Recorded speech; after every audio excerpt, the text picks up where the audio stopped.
This is Lesson 7 of Makharij and Sifaat series. After discussing the letters of the deepest part of the tongue, which are Qaf and Kaf, and also the letters of the middle part of the tongue, Jim, Sheen, and Al-Ya Ghayrul Maddiyya, it is time to start tackling the edge of the tongue. And as you can see, the edge of the tongue goes all the way around the tongue, and from both sides of the tongue we produce the letter Dad, and from the front edge of the tongue we produce two types of Lam. And today we'll put all our focus on the letter Dad and how to pronounce it properly. So let's get started.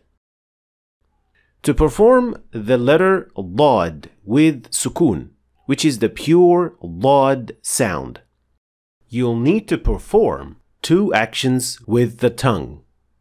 One, pressing the tongue, and second, sliding the tongue. Starting with the first, how and where do you press the tongue?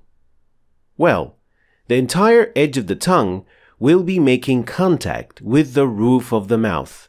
But notice, and that is very important, notice that only the two sides of the tongue are pressing, while the front edge is only making contact without applying any press. When the tongue is in this position, it kind of takes the shape of a spoon. So your tongue should look like a spoon when it is in this position. The edges are raised and pressing against the roof of the mouth, and the front edge is also making contact but not pressing at all. This creates kind of a space or a room in which air is trapped inside. And then the second step.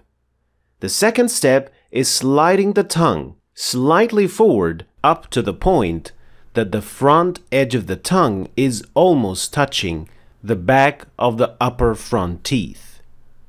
This movement creates even more space behind the tongue, which then fills it up with more air, building the pressure that produces the proper Dad sound.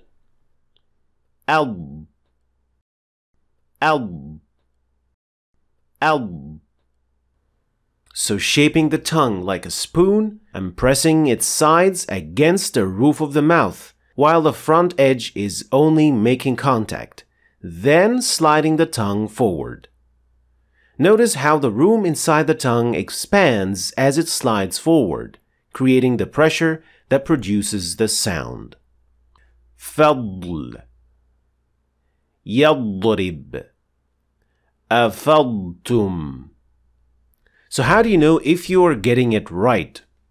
Well, if you pronounce the Dad properly within a word, you'll notice that when leaving the Dad with sukun and moving to the letter after, you will feel some kind of air released from the sides of your tongue, slightly pushing this air to the inners of your cheeks. Fadl, yadrib. If you feel that the air is released from the front part of the tongue and not from the sides, then this means that you had been pressing using the front edge of the tongue, which means that you had produced a dal and not Dad, and it will sound like this. Yadrib, afadtum. Finally, you must know that the purest and heaviest form of Dad is when it has sukun, which is, as we explained, done by the two consecutive movements of the tongue, pressing and then sliding the tongue slightly forward. However, when Dad has tashkil, so fatha, dhamma or kasra, the second step is minimized since it is then replaced with the movement of the short vowel. Du, da, di. Afidu, qudiya, faridah. So when the Dad has a short vowel, sliding the tongue is minimized and in its stead, the short vowel is pronounced. But when lad has sukoon or is used at the end of the word, the tongue has to slide to create the air pocket behind the tongue, which produces the pure sound of lad. Now let's talk about the most common mistakes of the lad. The first mistake is cutting the lad sound, which happens when lad occurs within a word. And this mistake sounds as if the lad is splitting the word into two. And this is very common, especially when lad has shadda within the word. And this mistake sounds like this. وَلَا الضَّالِّينَ يَضْرِبْ.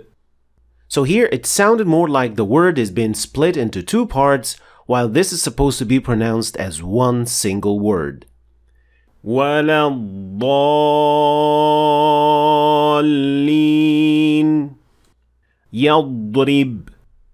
The second mistake is pronouncing lad as a heavy dal or a full mouth dal. This happens when you press the front edge of the tongue against the roof of the mouth, and it sounds like this. وَلَا الضَّالِّينَ يَضْرِبْ. But the sound of lad should be pronounced from the sides of the tongue, without applying any pressure from the front edge of the tongue against the roof of the mouth. The third common mistake is adding qalqala to lad when used at the end of the word. The sound of lad is not produced by releasing air. It is not a plosive sound. It is rather produced when air is formed behind the tongue. Releasing the air when lad is at the end of the word causes the lad to have qalqala, which is a wrong practice when it comes to the lad. The mistake sounds like this. Al-ard. Al-ard. Now that last bit of the sound is the qalqala or the releasing of air, which is not supposed to happen. And it should sound like this. Al-ard. Al-ard. Finally, the last common mistake is pronouncing lad as law. And this mistake was particularly explained extensively in this lesson. So check it out to get the full story on how to differentiate between lad and law. Thanks for watching. If you want to start reading and understanding the Quran in Arabic, then you should start your journey right here. And don't forget to check out my latest book, which goes perfectly with this free course. I'll leave the links for all of them in the description, so check them out. Thanks for watching, and I'll see you next time.